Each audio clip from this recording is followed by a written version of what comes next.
Selamat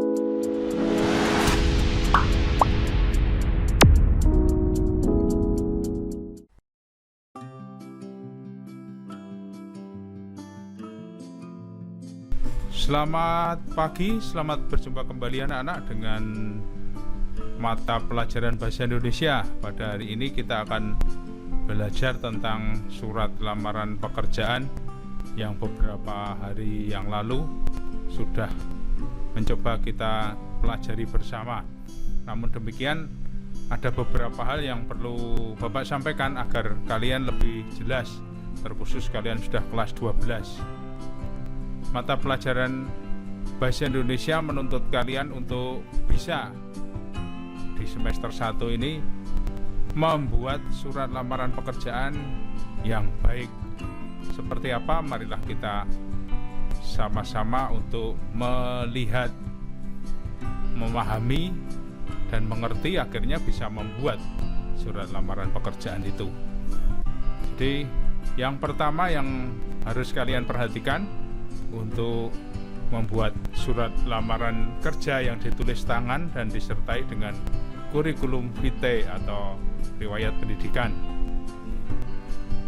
Bapak mencoba untuk membuat seperti benang merah apa yang harus kalian lakukan. Yang pertama, tulisan harus rapi dan jelas. Banyak perusahaan yang menuntut kalian itu menulis dengan rapi dan jelas. Meskipun tulisannya tidak baik, nggak apa-apa, nggak masalah. Kadang tulisan itu kan memang pembawaan dari kita sejak kecil, sejak SD dulu. Tapi yang penting jelas dan rapi. Rapi bisa disiasati. Misalnya titik 2 itu agar lurus bagaimana ya, digaris dulu dengan pensil, dirapikan dengan penggaris dari tepi, ya, jelas. Jadi tegas, menulisnya tegas, jelas. Kalau baik dan buruk itu masalah sendiri nanti, nggak masalah.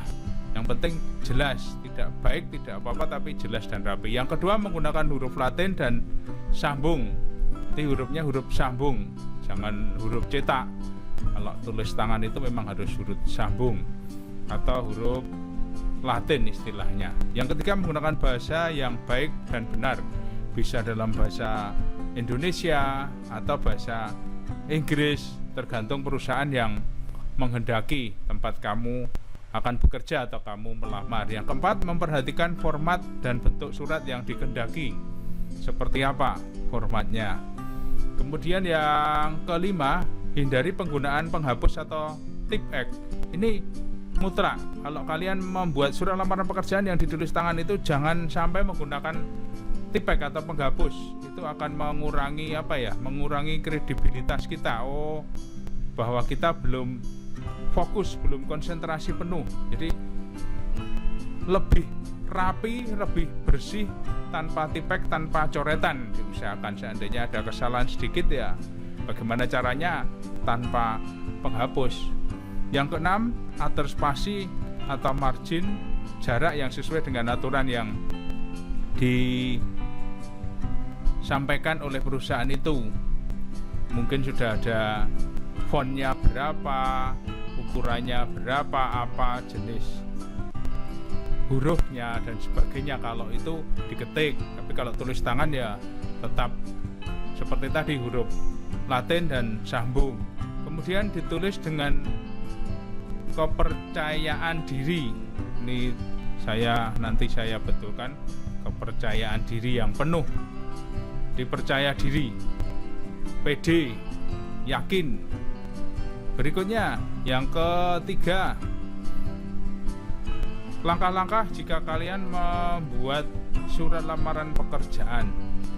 Jangan lupa, yang pertama, tempat dan tanggal surat sebelah kanan atas, pasti itu di kertas folio, pasti sudah ada tempatnya. Yang kedua, alamat yang dituju atau alamat tujuan kiri atas. Jadi di bawah satu baris dari tempat dan tanggal surat sebelah kanan, ini yang di sebelah kiri, beri jarak kira-kira satu baris di bawahnya. Kemudian setelah alamat tujuan, dua baris kira-kira di bawahnya ada salam hormat dan pembukaan.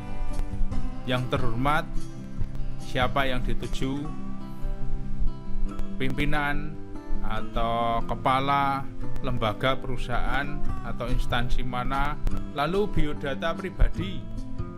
Yang keempat, ada nama, ada tempat tanggal lahir, ada alamat, nomor telepon, pendidikan terakhir, kewarganegaraan dan sebagainya, apa yang dikehendaki di situ. Yang kelima, pengalaman kerja atau kompetensi, disertakan sertifikat uji kompetensi nanti kalau dalam lampiran dibutuhkan itu. Yang keenam, fotokopi ijazah, SKCK, sertifikat uji kompetensi seperti yang saya katakan tadi, pas foto, surat keterangan sehat dari dokter atau dari rumah sakit. Dan yang ketujuh, penutup harapan dan ucapan terima kasih. Jangan lupa selalu diberikan ucapan terima kasih. Demikian surat lamaran ini saya buat. Besar harapan saya untuk dapat diterima di perusahaan atau di instansi, di lembaga yang Bapak atau Ibu pimpin. Itu jangan lupa di situ.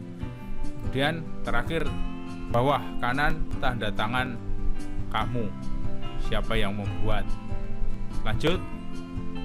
Berikutnya, kalau sudah, tentu melampirkan juga yang namanya kurikulum vitae atau daftar riwayat hidup, yang secara garis besar ada nama, alamat pekerjaan, email, nomor HP dan sebagainya.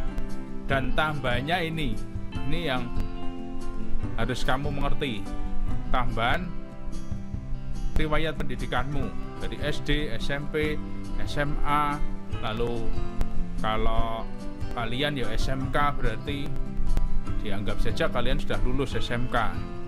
Kalau kami Bapak Ibu guru ya dari perguruan tinggi mana, lulus tahun berapa, begitu ya nak ya. Ini bisa dibaca sendiri, bisa dilihat.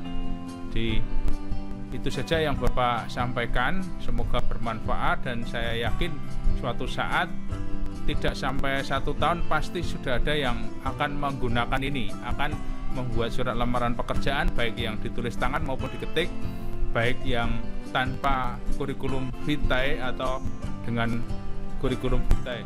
Semuanya bisa dikerjakan dengan baik, dengan tambahan pengetahuan dari video yang Bapak sampaikan. Terima kasih, begitu saja. Salam sehat, sampai jumpa.